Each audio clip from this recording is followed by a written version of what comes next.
সুপ্রভাত। Garden tips চ্যানেলে আপনাদের জানাই স্বাগতম।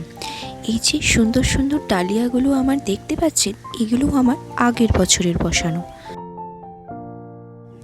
আর এই যে ছোট চারাগুলো দেখতে পাচ্ছেন, এগুলো আমার এই বছরের বসানো। এবার আসি আসল কথায়, কেন আপনাদের আগের আর পরেরটা দেখালাম।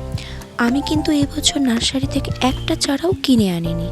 আপনারা আগের বছরের যে গাছগুলো দেখলেন, সেইগুলো থেকে কাটিংয়ের মাধ্যমে আমি চারাগুলো বসিয়েছি। দেখুন কি সুন্দর গ্রোথ হয়েছে এদের।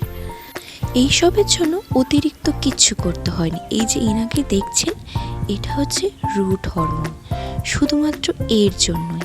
ঠিক যেভাবে আমরা চন্দ্রমল্লিকার চারা বসাই, সেভাবে ছোট ছোট ডাল কেটে তাতে রুট হরমোন লাগিয়ে বালিতে বসিয়ে দিলেই আপনার চারা তৈরি। ভিডিওটি আপনাদের ভালো লেগে থাকলে অবশ্যই সাবস্ক্রাইব করবেন, লাইক, শেয়ার, কমেন্ট করে জানাবেন।